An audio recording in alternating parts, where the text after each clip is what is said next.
सूर्यनगर एक सुंदर और शांतिपूर्ण राज्य था, जहां हरे भरे जंगल, चमकती नदियां और सुनहरे महल थे। महल की दीवारों पर नक्काशी और रंग बिरंगे चित्र इसे और भी भव्य बनाते थे। वहां की रानी अमारा बुद्धिमान और साहसी थीं। उनकी गहरी लाल और नीली साधी, सोने की कढ़ाई और रत्नों से जड़ा मुकुट उनकी शाही गरिमा को दर्शाता था। उनके साथ थे उनके वफादार सेनापति विक्रम, जो हमेशा तलवार लिए उनकी रक्षा को तैयार रहते थे, और चतुर सलाहकार केशव, जिनके मन में गुप्त इरादे छिपे थे। रानी का युवा बेटा युवराज अर्जुन अपने साहस को साबित करने के लिए उत्सुक था। एक दिन दरबार में खबर आई कि एक करीबी दरबारी ने पड़ोसी राज्य विजयपुर के साथ मिलकर सूर्यनगर पर हमले की साजिश रची है। यह सुनकर रानी अमारा का चेहरा गंभीर हो गया। उन्होंने तुरंत विक्रम और केशव को बुलाया। विक्रम ने कहा कि सीमाओं पर सेना तैनात कर दी जाए, लेकिन केशव ने चालाकी से सुझाव दिया कि पहले साजिशकर्ता को जाए। उन्होंने कहा, महारानी, अगर हम उसे दरबार में बेनकाब करें तो दुश्मन कमजोर पड़ेगा। रानी ने उनकी सलाह मान ली, लेकिन केशव ने गुप्त रूप से साजिशकर्ता को बचाने की कोशिश की, क्योंकि वह खुद सत्ता हथियाना चाहता था। केशव ने रानी को कठिन फैसले लेने के लिए उकसाया।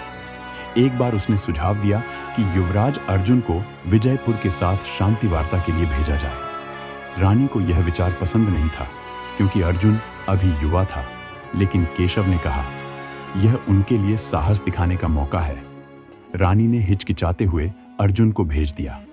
सीमा पर हरे भरे जंगल और चट्टानों के बीच अर्जुन को दुश्मनों ने घेर लिया। वह बहादुरी से था, लेकिन उसकी अनुभवहीनता के कारण वह घायल हो गया। विक्रम ने तुरंत सेना के साथ पहुंचकर उसे बचा लिया। जब यह खबर रानी तक पहुंची तो उनका दिल डूब गया। वह महल के बालकनी पर खड़े होकर अपने राज्य को देखने लगी। उनकी सादी हवा में लहरा रही थी। उनके चेहरे पर दुख और दृढ़ता दोनों दिख रहे थे। उन्होंने फैसला किया कि अब साजिश की ना होगा। उसी रात महल के सिंहासन कक्ष में, जो सुनहरे झाद्द फानूस और रंग बिरंगे चित्रों से सजा था, रानी अमारा ने केशव और विक्रम को बुलाया। बाहर तूफान चल रहा था और बिजली की चमक कक्ष में छायाएं बना रही थी। रानी सिंहासन पर खद्दी थी। उनकी आंखें गुस्से से चमक रही थीं।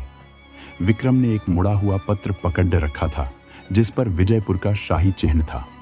रानी अमारा, केशव, तुमने मुझे बताया था कि हमारा दरबार सुरक्षित है, लेकिन यह पत्र क्या कहता है? वह विक्रम के हाथ में पत्र की ओर इशारा करती है। उनकी उंगलियां हल्के से कांप रही हैं। विक्रम, महारानी, यह पत्र दरबार के एक विश्वासघाती का है। केशव ने ही इस साजिश को छुपाया। वह केशव की ओर गुस्से से देखता है। उसका हाथ तलवार की मूठ पर कस जाता है।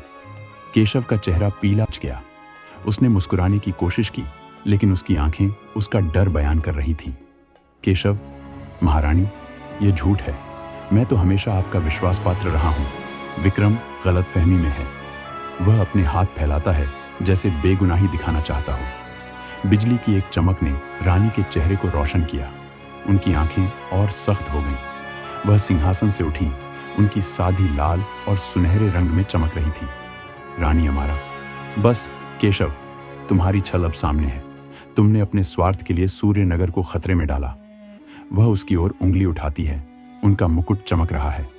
विक्रम, रक्षक, इसे बंधन में लो। रक्षक तेजी से आगे बढ़ते हैं और केशव को पकड़ लेते हैं। वह छटपटाता है। उसका चेहरा डर से विकृत हो जाता है।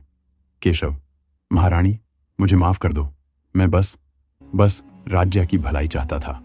उसकी आवाज टूट जाती है और वह घुटनों पर गिर पड़ा है। रानी ने उसकी ओर पीठ कर ली।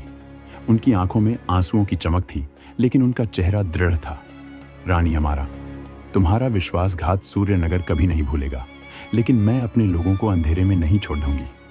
वह खिड़की की ओर देखती है, जहां तूफान थम रहा है और सुनहरी सुबह की किरणें दिख रही हैं। रक्षक केशव को बाहर ले गए। विक्रम ने रानी को सिर झुकाकर सम्मान दिया।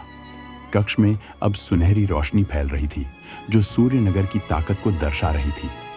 विजयपुर ने युद्ध की घोषणा कर दी।